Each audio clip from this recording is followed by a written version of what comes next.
George do it.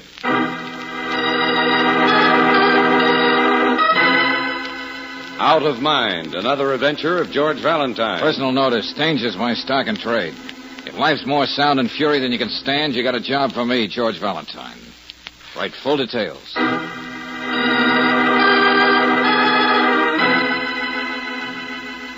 Dear Mr. Valentine, a dark, inexplicable thing is happening in the lives of my two sisters.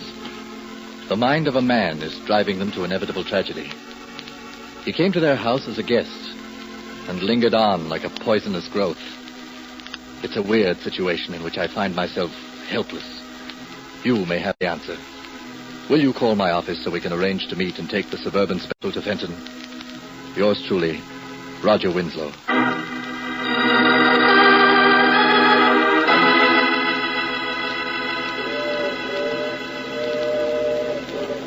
No matter how tricky it might seem, Winslow, there's always an answer to that sort of mental gymnastics. I tell you, Valentine, this man really can read your mind. Oh, does he wear a turban and call off the serial numbers on the bills in your wallet?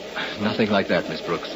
He's very much the continental gallant, with just that touch of the roue women can't seem to resist. Louvain, the mentalist. Yeah, I've heard of him.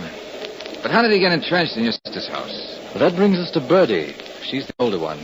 38, unmarried, frustrated, and a pushover for every cult and fad that comes her way. Uh-huh. She saw Louvain perform in the Fenton Civic Auditorium about a month ago, and she asked him to spend a weekend at the house. He's been there ever since. Well, this is just a random observation, Mr. Winslow, but you seem well able to bounce Monsieur Louvain right out on his psychic phenomena. I tried that last weekend, but my sisters were all over me like a couple of wailing banshees. Besides, Clearview isn't my house. But I thought you... No, before my father died, we both decided that the house and whatever money he had should go to the girls. I'm well able to take care of myself. Well, from what I gather, Winslow, Louvain doesn't just go around reading minds. He seems to have some kind of a hold over Sybil, too. Now, what's she like, your younger sister? I'm afraid you're going to begin to think our family is a roster of improbable characters.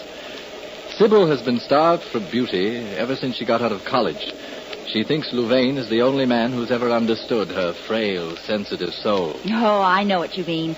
I passed through that poetic phase, too. I thought I was another Elizabeth Barrett Browning, and Except that you had the constitution of a horse. Well, you could have at least said Philly. Go on, Winslow. Well, Sybil is still young and beautiful enough for me to hope she'll desert the muse for marriage and kids before she's 30. Mm-hmm. You said something about the inevitable tragedy.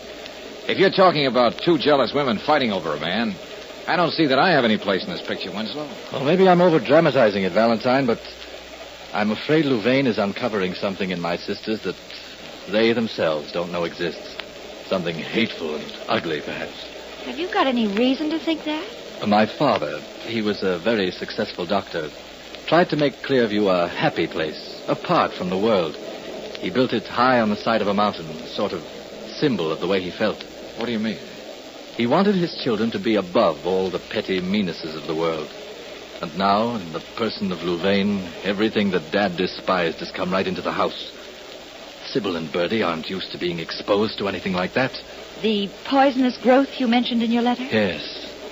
I get the feeling that Louvain just stands and listens somewhere. Every time Birdie and Sybil fly at each other over the smallest, most trivial things.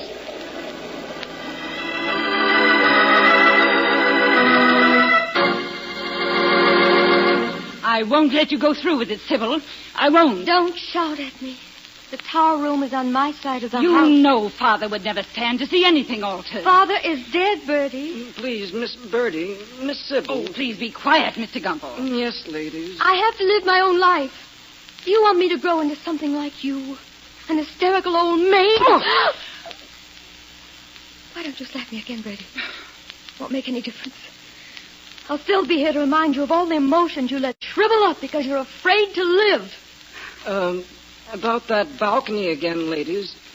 2 men working on it, you know. Time and a half after 5. I insist that things remain the way Father left them. Isn't it enough that we made shrines out of his consulting room and a dispensary? They're in your half of the house. I don't care. But in my house... Father wanted the wall of the tower room to blend right in with the side of the mountain. He would have hated a balcony, an eyesore, like something out of Romeo and Juliet. Already made French doors in the tower room for the balcony. Gotta make up your minds now. Finish it, Mr. Gimble. Yes, ma'am. You stay where you are. Yes, ma'am. You're not fooling me, Sybil. All this sentimental posturing. Your solitary walks in the moonlight, a balcony, so you can feel you're all alone between heaven and earth. All to impress Levain, isn't it? You're in love with him, admit it. Here's my answer. Mr. Gimble, Huh? go and finish the job. Yes, Miss Sybil. Don't know what I can do tonight, but it'll get done. You'll never have Levain, Sybil. No matter what I have to do about it.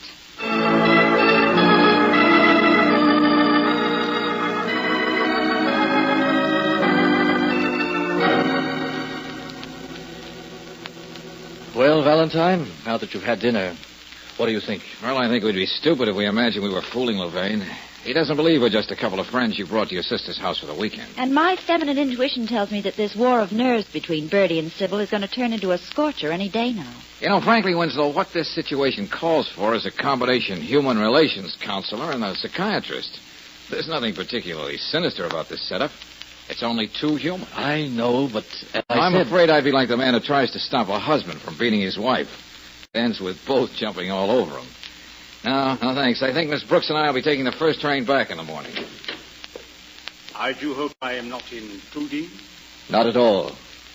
Come in, Levain. Thank you. You know, it is always interesting to be present when one is being discussed. Go on, please. How do you know you're going to like what we might say about you? The human ego is easily satisfied. The mere sound of one's name is rewarding in itself. Incidentally, Mr. Valentine, there's an 8:10 out of Fenton in the morning. Well, now, that's just fine. Is there someone on it you want me to wave to when it leaves? No. But you are thinking of going back to town, aren't you? I take it this is the mentalist at work. Or an ear at the keyhole. You know, Miss Brooks, at first Roger here also doubted my ability to read the human mind. Nothing gives me greater pleasure than to make converts out of cynics. Suppose I tell you what you're thinking about. Okay. But you'd better censor it as you go along. In so many words, it is something like this. This Levain, he is a handsome, charming rascal at that. I wonder if that is a real wave in his hair, or is he wearing a toupee? Yes, that's part of it, but how... Delightfully feminine. Rest assured, Sherry, this is the hair I was born with. All right, Levain. We don't need any more of your demonstration. Now, you, Mr. Valentine... Oh, I ought to be a pushover. I've only got one thought, and it's not very feminine. I know. You're saying to yourself, in these very words, what I would not give to sock Buster here, right in the kiss her? Huh?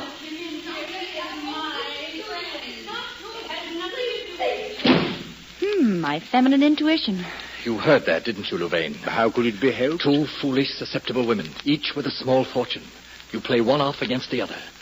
Well, have you decided which one you're going to hurt? You forget I'm in this house by invitation. Which one would be easier to handle? I'm not going to give you a chance to decide. I'm going to... Oh, cut it out, Winslow. Now, sit down. I'm through sparring with him. Don't make a martyr out of him. Use your head. Well, have you people been trying to outdo Birdie and me? Oh, it was nothing, Sybil. Roger was merely trying to illustrate his brotherly concern. Oh. Well, let's clear the atmosphere right now. Roger, I'll repeat what I just told Birdie. Levain and I love each other. We're going to get married. Well, what do you want me to say? Not a word. We can dispense with all the deception now.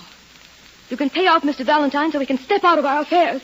Oh, yes, that's 8:10 in the morning, Valentine. I got news for you, Buster. I'm staying on. I'm also a guest in this house. You forget this is my house. Only half of it, Sybil. And I promise we'll stay on Birdie's side.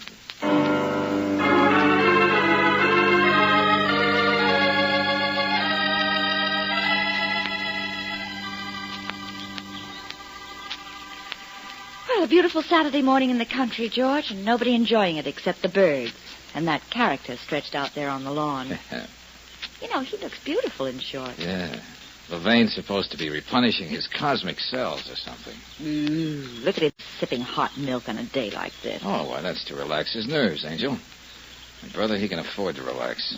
He knows Roger isn't getting anywhere arguing with Sybil. And he's just as sure Birdie's tears aren't going to change his plans. Do you think he can really read minds, George? Well, that isn't important one way or the other now. Don't mean to interrupt nothing, but anybody see Miss Sybil? What's that? Mark Gumpel's the name. Contractor. That's nice. Just taking my men off the job for the day. Wanted to make sure Miss Sybil ain't going to change her mind about that balcony. Well, I'm afraid she's pretty tied up at the moment. Did what she told me this morning. Just checking. Levine! George, look. Yes, see. Good grief. What's going on? Hurry, please. What is it, Birdie? What's the matter with him? Look at me, Levine. What's the matter? I don't know. My stomach. Levine! Oh, darling. Now what? Is this another one of his acts? I came out on the lawn to talk to him, and I found him just... Somebody like better that. call a doctor. Looks like he's been poisoned.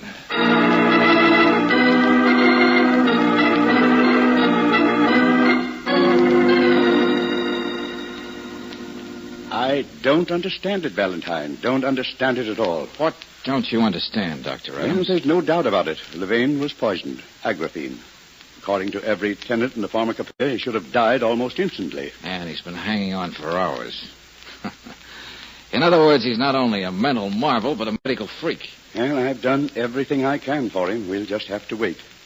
Dr. Adams, as an old friend of Dr. Winslow and his family, this will probably come as a rude shock to you, but... I know what you're going to say. Someone in this house is guilty of attempted murder. One of John's children. It's incredible. A man like Louvain makes incredible things happen. Yes, I could see something like this coming. Of course, I should call the police. But perhaps if we wait and the man pulls through... Then we could call it ptomaine. The lobster Louvain had for dinner last night. I don't know. In a situation like this, it's hard to be sure when you're doing right.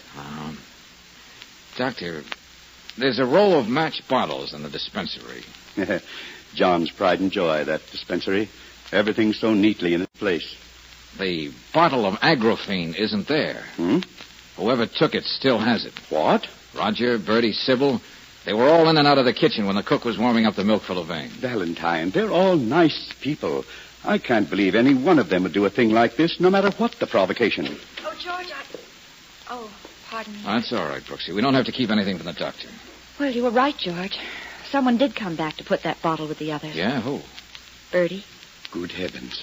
I'm afraid she knows I saw her. If it had to be one of the three, I guess it would be Birdie. Poor, unhappy Birdie. Well, we might be able to say that puzzle was cleared up. Except for one thing. What's that? Well, didn't you notice, Brooksy? There's another bottle missing in that row. What was it, Valentine? The label on the shelf right under the empty space says ferulic acid. Why, that's even more deadly than agraphene. Which leaves us with a question we'd better answer real fast. Who's walking around with that bottle?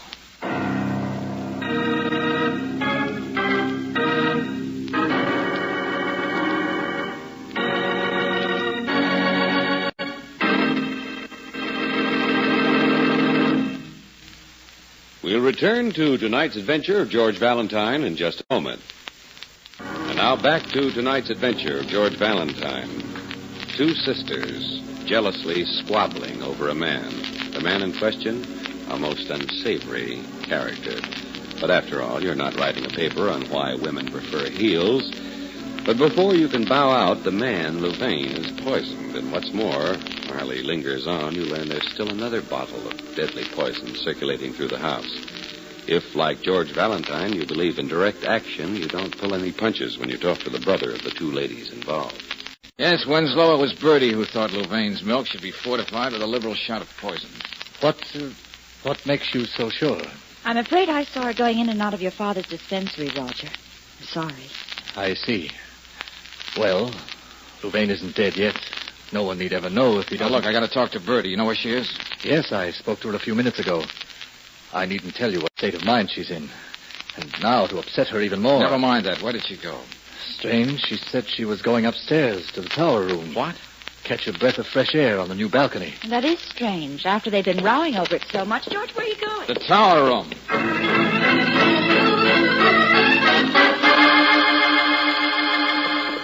Get away from me. You have no right to stop Hey, me. come away from those doors, Birdie. Now, don't open them. You heard me. No, you take your hands off me. George, I can't find the light. Never mind that. Just help me with her. Get hold of her arms, will you? If you don't leave me alone, I'll... Scratch my eyes out. Now look, Birdie. Cut it out. Birdie, what's the matter? You gone crazy? Oh, Roger. It's all right. Now it's all over. It's never going to be over. Not now. Lane's going to die. I killed him. You didn't. You couldn't. Look, Birdie, it's better if you didn't say anything, at least for the time being. There isn't anything to say that you don't already know. Miss Brooks saw me putting the poison back on the shelf in the dispensary. I was just going to confess.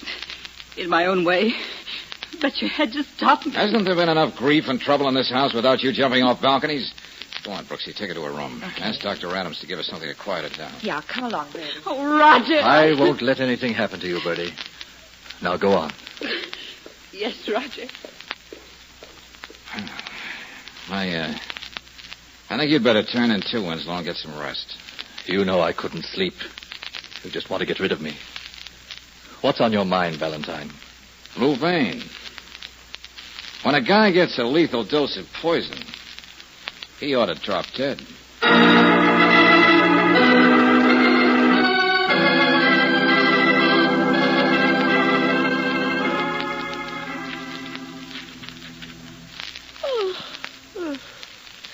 Deadly Poisons, Their Effects and Properties by Sebastian Kinsler, M.D. You going to finish that tonight, George? I'm almost finished now, Angel. Hand me that pad, will you? Well, shouldn't every doctor's dispensary have a couch?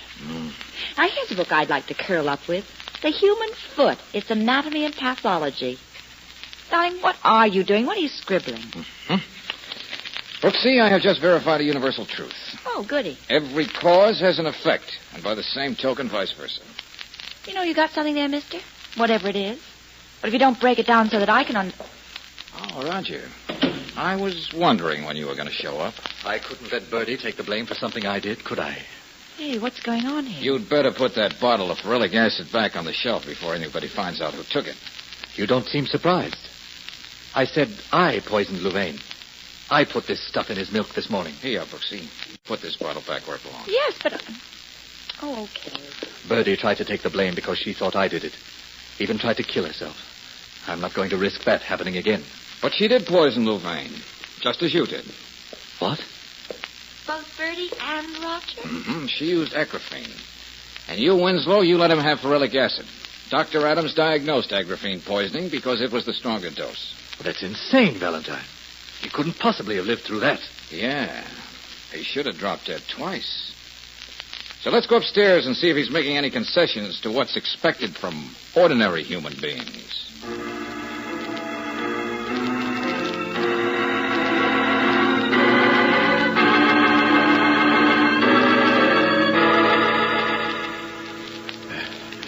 Can't you see that I'm ill? Call Dr. Adams. George, I hope you know what you're doing. Come on, Buster, sit up. Maybe Adams should be in on this, Valentine. Louvain, you'll never improve on the death scene from Camille. The act is over. Please, go away. Now, look, I've had just about enough out of you. You're nothing but a two-bit exhibitionist, but you're dangerous. While you wallow around up here in bed, things are happening to people's lives. Really? Birdie tried to do away with herself. Sybil's outside somewhere, walking up and down, worrying about you. Dr. Adams is neglecting his practice, waiting for you to decide between life and death. And all the time, you've been no sicker than if you'd swallowed a bad oyster. Don't tell me he's been faking all this time. Why, I ought to drag you out of You that are bed. not going to do anything, Roger. No one is going to do anything. I'm sorry. I underestimated you, Valentine. Don't let it worry you, friend. But tell me, how did you discover that the two poisons, agraphene and ferulic acid, cancel each other? I looked it up, just as you did. I happened to see Roger leaving the dispensary. Since hardly anyone ever goes in there, I thought I'd have a look. I noticed that there were 2 bottles missing, so out of curiosity, I checked up on their properties. You see, I was sure they were going to be used to make my departure from Clearview quite a permanent one. I suppose you found that out by reading mine. In this case, that was not necessary, Miss Brooks. After everything that happened, I suspected that my morning glass of milk would provide Birdie and Roger with the opportunity they wanted.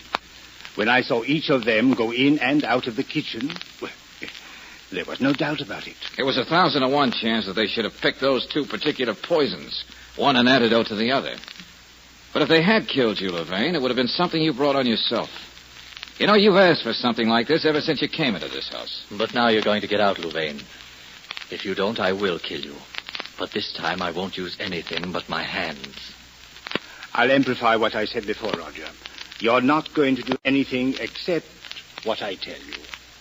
Roger, get Birdie and meet me in the tower room. Why? I would like to have a little family conference before Sybil gets back. I would rather not have her know how unscrupulous I can really be.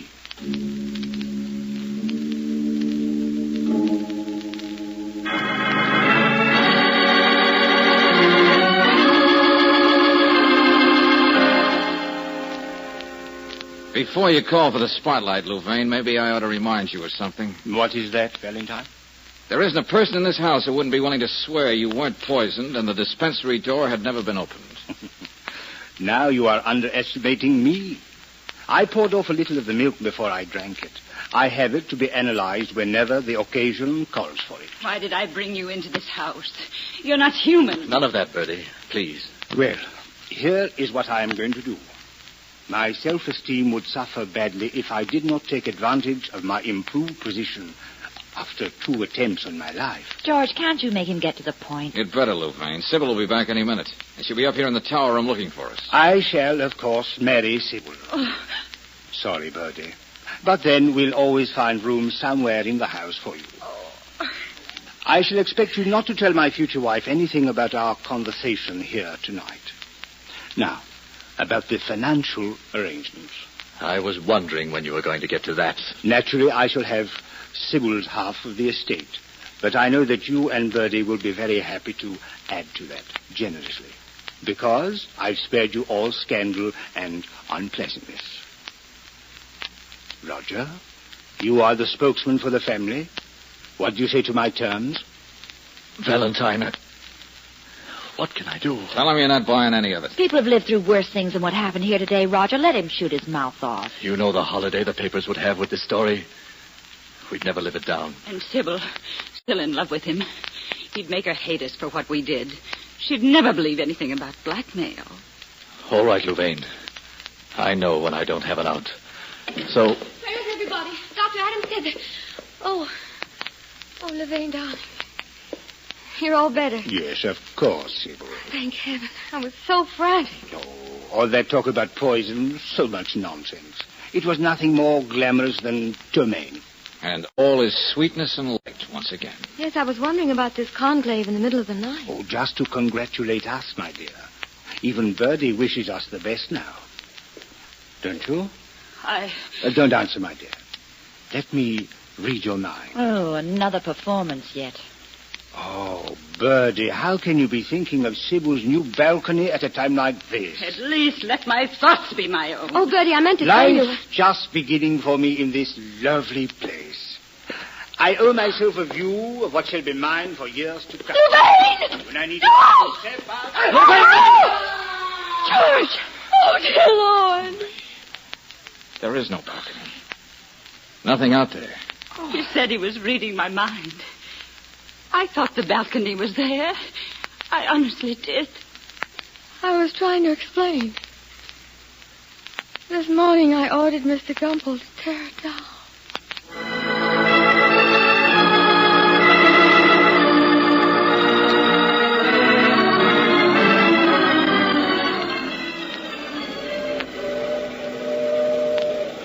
Oh, jeepers, George, I'll be glad to get back to town. Yeah?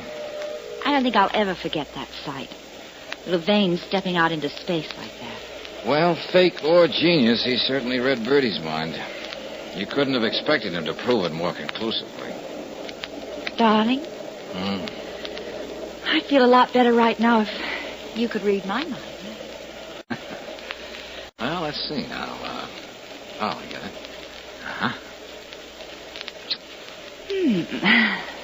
Exactly what I was thinking of. How'd you ever do it? Guesswork, Brooksy, guesswork. When you closed your eyes like that, it could have been that you were just, sleepy.